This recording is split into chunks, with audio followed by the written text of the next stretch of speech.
जी अस्सलाम वालेकुम, we welcome you eight m4a.pk। आप सोशल मीडिया यूज़ करते हैं, फेसबुक भी, ट्विटर भी, इंस्टाग्राम भी, और आपको फ्रेंड रिक्वेस्ट आती हैं या मैसेजेस आते हैं सम टाइम कि ऐड मी, मतलब फेसबुक पे भी ऐड मी, इंस्टा पे भी, ट्विटर पे भी add me. Some time irritation बहुत ज़्यादा होती है, तो ये इतना लफ्ज़ जाना पहचाना है ऐड मी कि हम एक प्रोडक्ट ही ले आए हैं आपके लिए जो फेयरनेस क्रीम की शक्ल में, जिसका नाम ही है ऐड मी। ये क्रीम आपको कह रही है कि add me in your cosmetic range. तो ये बेहतरीन फेयरनेस क्रीम है जो कि मल्टी वाइटामिन्स के साथ है, फॉर एवर फेयरनेस है।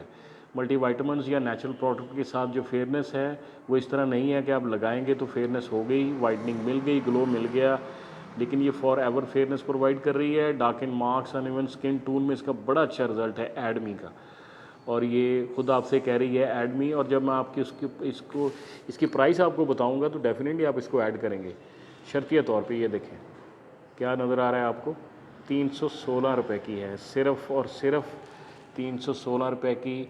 आपको 25 ग्राम की, ये देखें इसकी पैकिंग कितनी शानदार है, 25 ग्राम की क्रीम आपको 316 रुपये में मिल रही है।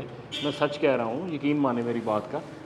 तो बिल्कुल भी देर मत कीजिए इस प्रोडक्ट के फ़ीचर्स देखने के लिए और मज़ीद दूसरी प्रोडक्ट्स को एनालिसिस करने के लिए आज ही m4a.pk पे विज़िट कीजिए ताकि ओरिजिनल ब्रांड, ओरिजिनल प्राइस पे आपको वहाँ पे अवेलेबल होंगे। आपका बहुत बहुत शुक्रिया। अस्सलाम वालेकुम।